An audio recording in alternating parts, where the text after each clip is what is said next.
ឆ្នាំមមីអត្តស័កពុទ្ធសករាជ2570គ្រិស្តសករាជ2026មហាសករាជ1948ចលសករាជ1388សុភមស្តោវរៈមង្គលាជយាតិរិកព្រះពុទ្ធសករាជព្រះសាសនាអតិកន្តាកន្លងទៅហើយបាន2569ត្រឹម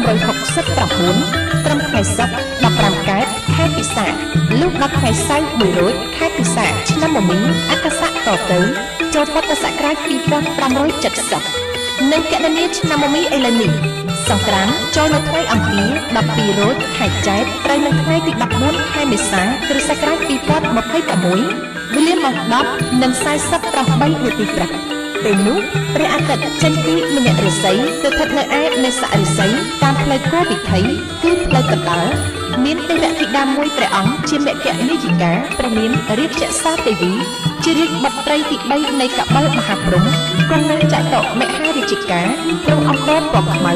លំអរនៅព្រះការដោយសិទ្ធឈូកអភរណៈកែវមនោរាហស្សាទ្រង់លោហិតឈាមព្រះហស្តាំទ្រង់ធ្នូព្រះហស្ឆ្វេងទ្រង់ត្រីសូលទ្រង់គង់ឈរបើកប្រណិតលើខ្នងមេណូមៃសេះជាមគ្គពីហណៈទើបនាំអង្គទេវបុត្រទេវធីតាទាំងពុសែកកោតហោះទៅកាន់គុហាកែវខំមេបលីនាទីភ្នំកៃឡាស់ខេត្តហេមភូមិនៅក្នុងឱកាសសង្ក្រាន្តទាំង3ថ្ងៃ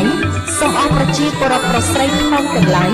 រៀបចំពលិកាគ្រឿងសក្ការបូជាអបប្រតិភពលាថ្វាយព្រះរតនត្រ័យនិងទទួលស្វាគមន៍ទេវបុត្រទេវធីតាឆ្នាំថ្មីហើយខំលះបង់ចិត្តអាក្រក់អន្តេរដ្ឋីជាចិត្តអត្រីជាប់ដោយគំនុំគុណជាស្នាតឈ្មោះនេះដែលកើតមានក្នុងឆ្នាំចាស់ឲ្យជ្រះស្រឡះ